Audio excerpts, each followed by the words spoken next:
하나님께서 우리에게 주신 하나님 말씀은 빌립보서 4장 18절입니다. 다 같이 한 목소리를 받드리겠습니다. 시작. 내게는 모든 것이 있고 또 풍부한지라 에바브로디도 편에 너희의 준 것을 받음으로 내가 풍족하니 이는 받으실 만한 향기로운 제물이요 하나님을 기쁘시게 한 것이라. 아멘. 이제 주님이 오신 성탄의 계절이 왔습니다. 비록 날씨는 춥고 팬데믹이 점점 깊어는 가지만 하나님께서 주신 은혜와 축복 가운데 더욱 우리의 영혼이 하나님께 밀착되어 하나님께서 기뻐하시는 삶을 사는 우리 모두가 되기를 소망합니다. 자, 이 12월에는 이 미국 전체 이 미 남침예 교단에 속한 모든 교회들이 2000년 전에 오신 예수님이 오심을 감사하면서 헌금을 모아서 해외 선교회에 보내고 있습니다. 이 선교 헌금을 라티문 선교 헌금이라고 이렇게 불러요. 그리고 이때 모여진 헌금은 다른 데 안 쓰고 100% 전체가 해외의 선교 사역을 감당하고 있는 그 선교사님들에게 전달되고 있어요. 라티문이라는 분은 여자 선교사님 이름이에요. 이분은 1840년 12월 12일에 탄생했고요. 18살 때 주님을 만나서 주님과 관계가 뜨겁게 진행되다가 1873년 9월에 중국 선교사로 교단의 파송을 받아서 사역을 했습니다. 홀몸으로, 그러니까 그 결혼하지 않은 상태로 싱글로 가서 사역해서 평생 거기에서 사역을 했어요. 그리고 1912년 약 40여 년간 정확히 조금 부족한데요. 39년 몇 개월 40년간 중국에서 사역하다가 몸에 병이 들어서 미국으로 오는 그 뱃속에서 주님 품으로 떠났습니다.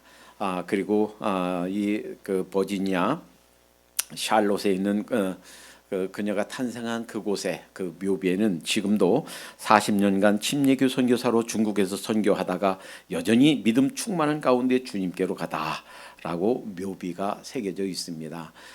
때로는 질병으로, 때로는 가난으로 선교비가 제대로 도착하지 않아서, 때로는 혼자 살기 때문에 그 외로움으로 갖가지 어려움이 있었지만 끝까지 성실하게 아주 희생적으로 그 선교 사역을 잘 감당했던 이분을 기억하면서 교단적으로 전 미국에 있는 모든 남침예교에 속한 교회들이 함께 선교 헌금을 모아서 이 해외 선교부를 통해서 선교사님들에게 전달하고 있습니다.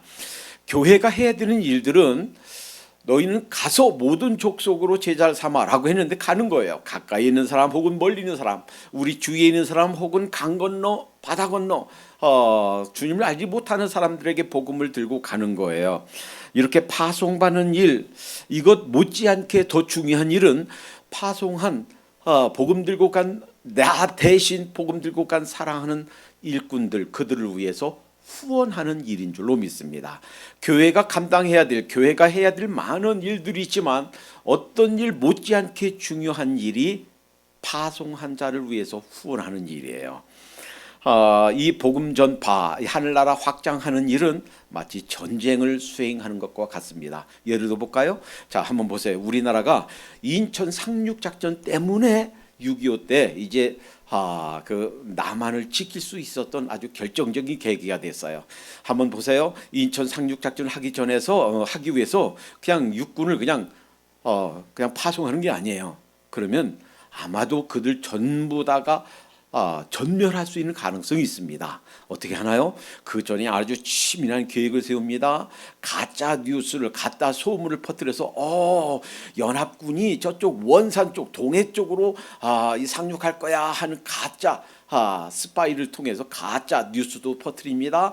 계획한 다음에 조수간만의 차이가 너무 커서 도저히 그곳으로 상륙할 수가 없다, 그곳으로 연합군이 올 수 없다라고 북한 사람들이 그리고 중공 사람들이 판단했던 그곳에, 생각지도 못했던 그곳에, 그리고 그곳에 미리 함포 사격을 미리 합니다. 공군이 가서 폭격을 합니다. 그리고는 그 거점을 확보한 다음에 해병대가 먼저 딱 가서 진지를 구축하고, 그리고 나서 육군을 파송하는 거예요.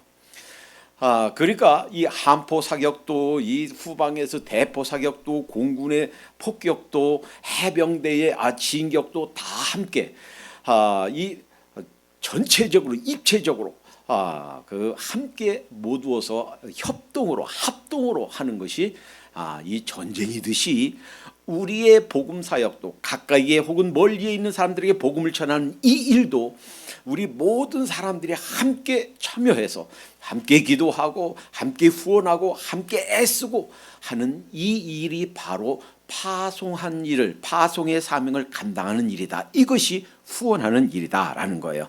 그래서 선교사 하면 두 가지 선교사가 있어요. 하나는 가는 선교사예요. 직접 내 모든 것을 내려놓고 가는 선교사 있고, 비록 내가 가진 않지만 그들을 위해서 기도하고 그들을 위해서 내 작은 물질을 아끼고 나누고 헌금하고 해서 그들을 후원하는, 보내는 선교사예요. 우리 모두는 직접 내가 복음 들고 가진 않지만 모두 다가 이 보내는 선교사인 줄로 믿습니다. 자, 둘 중에 하나예요. 우리는 가는 선교사이든지 보내는 선교사이든지, 후원 없이 그냥 파송만 한다면 총알을 주지 않고 싸워라 하는 것과 똑같아요. 실제로 6.25 전쟁 때도 그런 일이 있었습니다. 탄알이 부족한 거예요.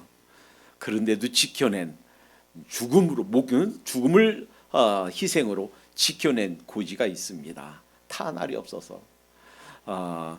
만약에 후원하지 않고 그들을 서포트하지 않고 그냥 보낸다면 탄알도 안 주고 가서 싸워라 하는 것과 똑같단 말이에요. 뒤에서 함포 사격, 대포로 그 포격을 해줘야 되는데 그것도 없이 그냥 맨몸으로 가서 싸워라 하는 것과 똑같아요. 얼마나 위험하고 힘든 일이겠습니까? 자, 그래서 후원에는 크게 두 가지가 있습니다. 하나는 기도로 하는 후원이 있고, 하나는 물질로 하는 후원이 있어요. 우선 기도로 하는 후원을 살펴볼까요? 자, 우리 모두 우리가 기도할 때마다 자주 기도하는 세 명의 선교사님들이 있습니다. 한 명은 지금 이름도 밝히기 어려워요. 왜냐하면 북한에서 평양 과기대 교무처장으로 비밀리에 사역하고 있기 때문에 이름도 바꿔서 하고 있습니다. 또 한 분은 헤이리에 아주 많은 지금 열매들을 거두고 있는 선교사님이에요. 한 분은 지난번에 와서 설교해 주셨죠. 독일로, 바로 옆 교회에서 사역하다가 내려놓고 독일로 이제 떠난 이제 선교사님이에요. 이 세 분 다 저의 사랑하는 제자들입니다. 우리가 그분들을 위해서 기도하고 있죠. 이미 이들에게 많은 열매가 맺혀지고 있습니다. 이들을 위해서 기도할 때마다 우리는 기도로 후원하는, 우리는 보내는 선교사인 줄로 믿습니다. 하나님께서 이 기도 후원의 중요성이 얼마나 중요한가 하는 것을 출애굽기 17장에서 가르쳐 주셨습니다.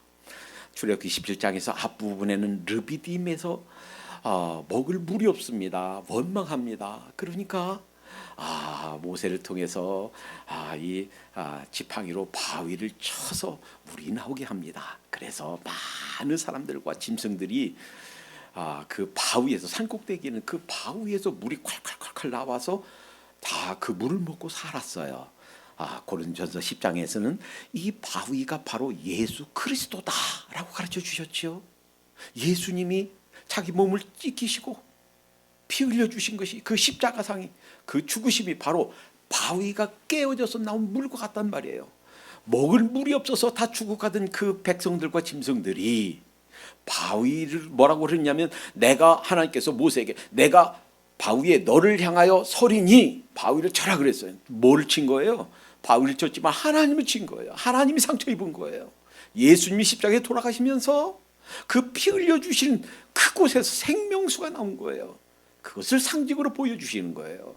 자, 그런데 그곳에서 또 한 번의 어려움이 있습니다. 바로 그 르비딤에서 아말렉 족속이 쳐들어옵니다. 그리고 전쟁이 났습니다.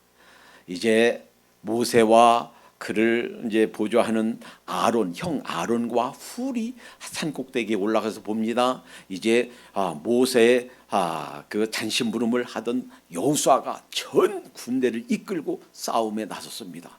근데 이상한 일이 일어나는 거예요. 모세가 하나님을 향해서 손을 번쩍 들면 이스라엘군이 이겨요. 근데 너무 오랫동안 들고 보니까 손이 자꾸 내려와요.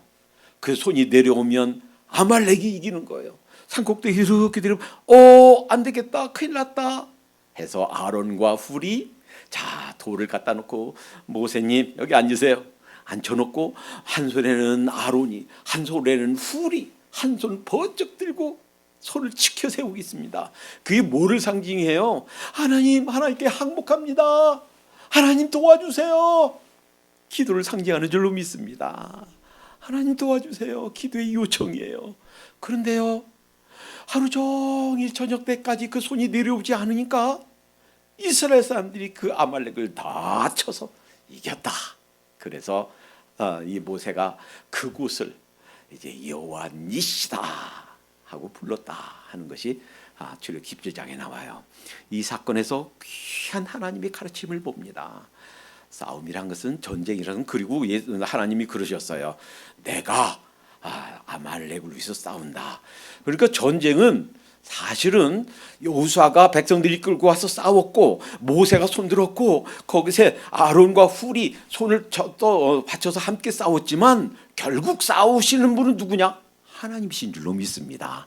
우리를 위해서 일을 성취하실 분은 하나님이신 줄로 믿습니다. 동시에 그곳에 참여했던 싸움이 전쟁에 들어갔던 많은 병사들, 그리고 여호수아, 그리고 모세, 아론과 훌, 이 모두가 전쟁에 참여한 그런 병사들인 줄로 믿습니다. 비록 우리는 후방에서 기도하고 있고 그들을 위해서 애쓰고 있지만 우리도 함께 전쟁에, 이 선교에 참여하는 줄로 믿습니다. 그러니까 이 하나님 나라 확장하는 일은 누구 한 명의 애쓰는 것으로 되는 것이 아니라 우리 모두가 전체가 다 협력하는 거다. 함께 수원으로 이루어진다. 함께 힘을 모아서 하나님께 나아갈 때 하나님께서 일하신다 하는 것을 그림처럼 보여준 줄로 믿습니다. 자, 이제 이 사무엘은요, 이 기도하는 것, 이것이 얼마나 중요한지, 기도하는 것이 쉬는 것, 기도하는 것을 쉬는 것이 죄다라고 하면서 이렇게 고백해요. 나는 너희를 위하여 기도하기를 쉬는 죄를 여호와 앞에 결단코 범치 아니하고. 이 사무엘처럼 하나님 앞에 기도하는 것을 쉬는 범죄를 지지 않도록 하십시다. 팬데믹 때문에 이런 사정 저런 사정으로 우리가 기도하는 것을 쉬고 있었고 소홀히 하고 있었다면 다시 일어나서 기도하도록 하십시다. 있는 처소에서, 그리고 함께 모일 때마다 기도하는 것을 다시 시작하도록 하십시다. 예수님께서도 그러셨어요. 마지막 잡히시기 직전 겟세마네 기도원에서 겟세마네 산에서 기도하시면서 3번이나 하나님, 할 수만 있거든 이 잔을 내게서 지나가게 하옵소서, 이렇게 기도하시면서 제자들에게 깨어있으라 하셨어요. 기도하다가 와서 보니까 굴굴 차고 있거든요. 너희가 한시도 깨어있을 수 없더냐. 이 마태복음에서는 내 마음이 심히 고민하여 죽게 되었으니 너희는 여기 머물러 나와 함께 깨어있으라 이렇게 말씀하셨지만, 누가복음에서 조금 다르게 이렇게 표현하고 있어요. 누가복음 22장 46절에서 어찌하여 자느냐, 시험에 들지 않게 일어나 기도하라. 기도하는 걸 쉬지 말도록 하십시다. 한 번은 제자들이 벙어리가 되고 귀머거리가 된 그 귀신 때문에 그렇게 된 사람, 그 귀신을 내쫓아내지 못했어요. 그리고 예수님이 오시니까 예수님 저희가 못했어요. 쫓아내 주세요. 예수님이 쫓아냈습니다. 제자들이 물었어요. 예수님 저희는 왜 못했나요? 예수님이 말씀하셔서 한마디로 그 이유를, 왜 제자들은 못 쫓아내는가 한마디 이렇게 말씀하셨어요. 마가복음 9장 29절 기도 외에는 이런 유가 나갈 수가 없느니라. 기도로 하나님의 역사가 나타나는 줄로 믿습니다. 기도로 주님께 주님께로부터 떠났던 영혼들 다시 돌아오는 역사가 있는 줄로 믿습니다. 기도로 하늘나라 확장이 이루어지는 줄로 믿습니다. 우리가 기도하는 거요, 이게 아무것도 아닌 것으로 우리는 그렇게 생각하지만 아니에요. 마치 무엇 같으냐? 지금 전투에서 육군들이 대기하고 있고 시간을 정해서 그들이 더 전진하기 전에 대포로 포격 사격해 주는 것, 뒤에서 한포 사격으로 공격해 주는 것, 그것이 우리의 기도인 줄로 믿습니다. 기도로 함께 사역하도록 하십시다. 자, 두 번째 후원의 방법이 있는데 그것은 물질로 하는 후원인 줄로 믿습니다. 북이스라엘 때 아합 왕 때의 얘기예요. 엘리사라는 아주 특출한 하나님의 사람이 있었습니다. 엘리사는 그 제자고 이제 스승인 엘리야. 그런데 하나님께서 엘리야를 통해서 이렇게 말씀하셨어요. 수년간 우로가 비가 내리지 않을 거다. 그것이 하나님의 징계의 방법이죠. 물론 항상 그런 건 아니에요. 그러나 때로는 비가 너무 많이 온다든지 비가 안 와서 흉년이 된다든지 때로는 그런 것 자연재해들이 하나님의 징계의 손길로 올 수도 있다라는 거예요. 한번 생각해 보세요. 3년 6개월 동안 안 왔다고 그러는데 비가 한 해, 두 해 비가 하나 보세요. 수확을 못해요. 그러니까 먹을 물이 없지요. 곡식이 자라서 곡식이 없지요. 그러니까 흉년이 들어요. 경제가 파탄 지경에 와요. 그러니까 이 엘리야 자신도 이런 어려움을 겪어요. 국가적으로 전체가 다 먹을 것이 없고 마실 물이 없고. 그런데 하나님께서 이상한 명령을 하십니다. 사르밧이라는 곳에 가서 한 과부를 만날 건데 그 과부에게 가라. 참 하나님도 매정한 하나님이시지요. 아니 보내려고 그러면 좀 넉넉하고 좀 부자인 생활 형편이 좀 나은 그런 좀 가진 사람한테 보내지. 과부 얼마나 힘들겠어요. 남편이 없으니 무시당하죠. 이런저런 서러움 당하지요. 그러니 무슨 쌓아놓은 것이 있겠어요. 힘들죠. 그런데 그 과부에게 가래요. 과부에게 가서 물 한 잔 주시오, 물 한 대접 주시오 해서 받아 먹습니다. 그런데 물 한 대접 가져오라고 하면서 또 하나 가서 떡을 좀 가져와라. 참 매정하신 하나님이시죠. 그 과부의 그 떡을 취하라. 근데 그 과부가 이렇게 얘기를 해요. 저가 가로되 당신의 하나님 여호와의 사심을 가르쳐 맹세하노니 나는 떡이 없고 다만 통에 가루 한 움큼, 제가 가진 전 재산이 먹을 것이 가루 한 움큼밖에 없습니다. 병에 기름이 조금 있을 뿐입니다.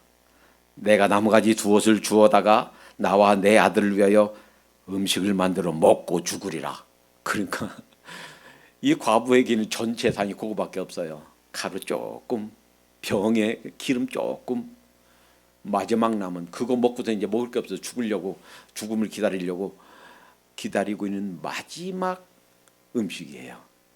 그런데요, 참 매정하죠. 그걸로 떡을 만들어서 가져오라는 거예요. 얼마나 매정한 하나님이십니까? 그런데 귀한 것은 그 과부가 엘리야의 이 말에 순종합니다. 그 떡을 자기 아들 외아들 그 떡 만들어 먹고 죽으려고 이제 더 이상 먹을 것도 없고 생명 연장할 수도 없는 마지막 그 음식을 하나님의 사람에게 대접합니다. 그리고 나서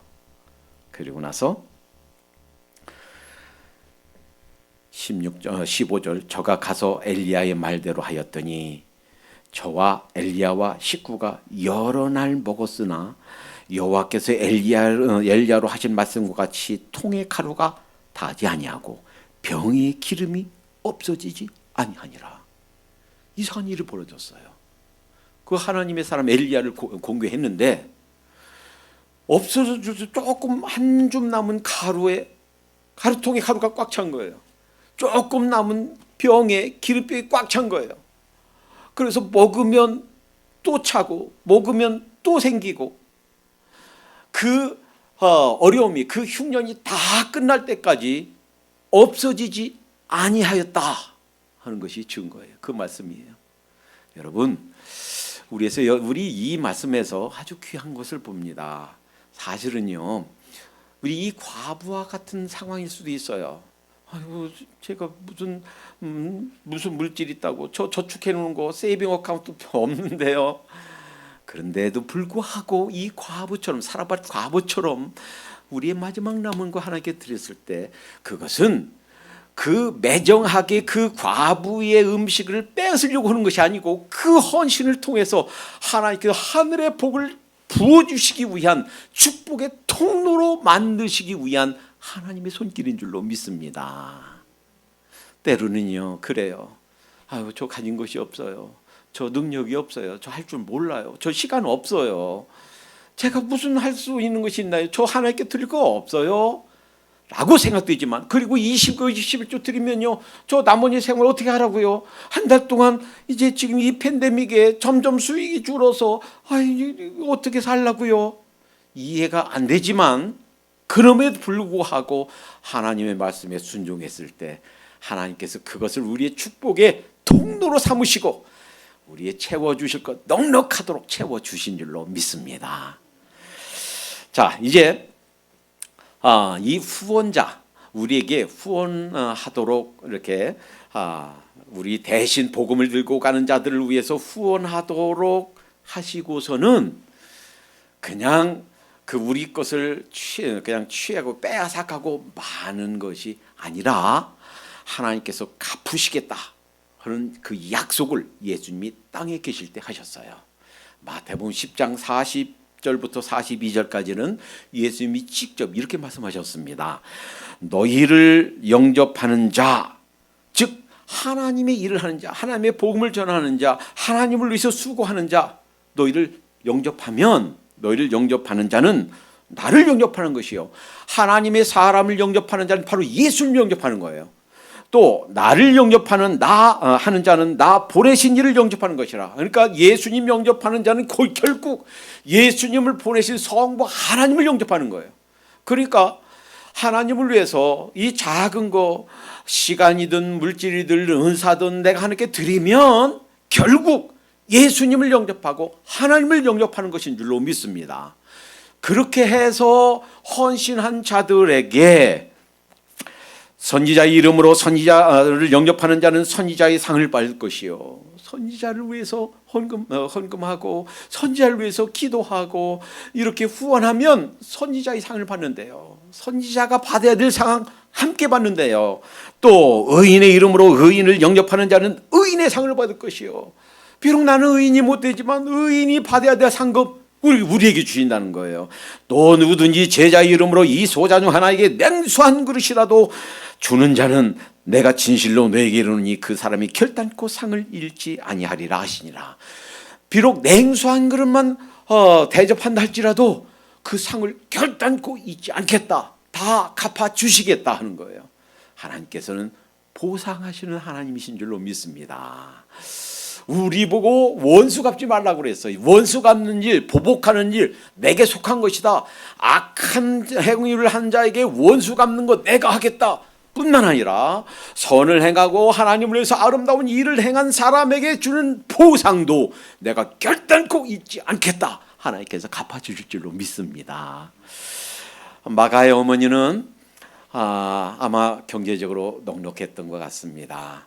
예수님이 사역 초기서부터 예수님이 돌아가실 때까지 그리고 승천하실 때까지 예수님의 그리고 그 12 제자들의 필요한 것들을 공급했습니다. 수시로 예수님이 사역하시다가 마가의 집에 그 어머니 집에서 쉬어 가시고 식사 대접 받고 했습니다.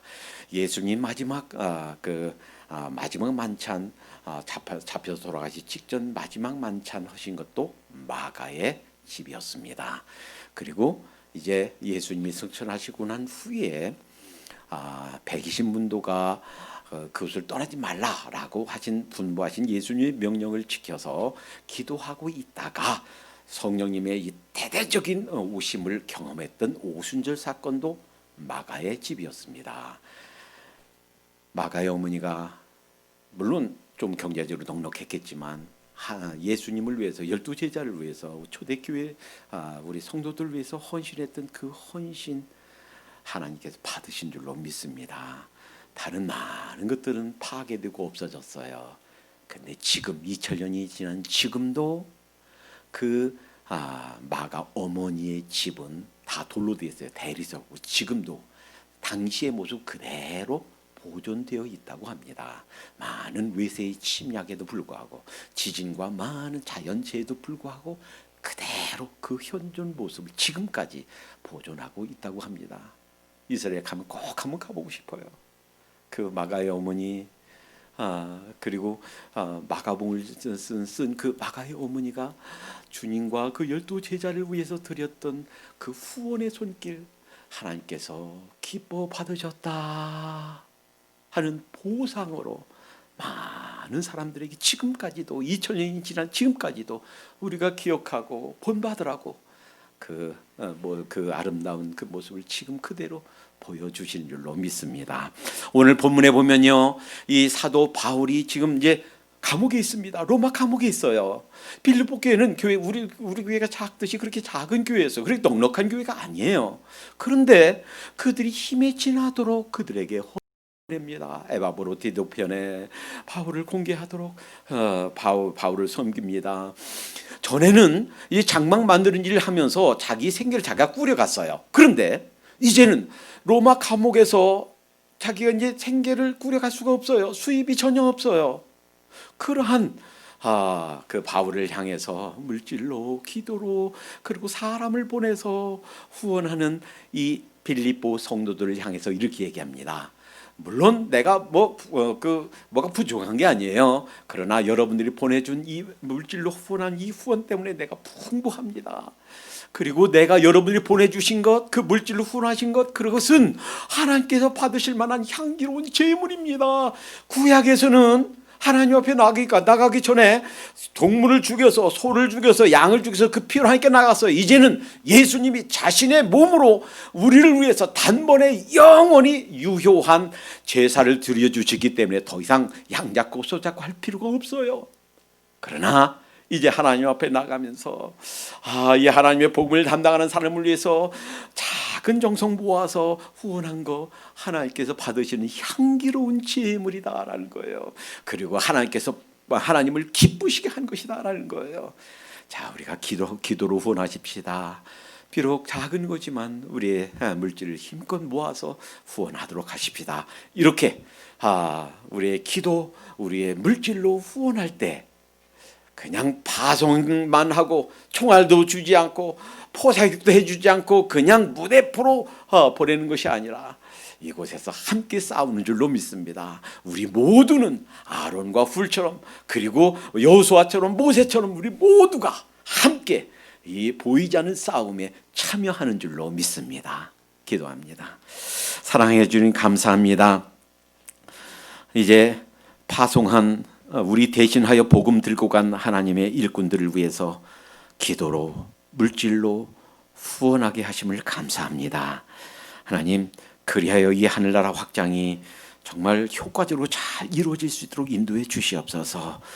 이 기도하는 일을 쉬었던 저희들 용서해 주시옵고, 아무리 힘들고 어려워도 아무리 상황이 암울해도 기도하는 것을 쉬지 않도록 인도해 주시옵소서.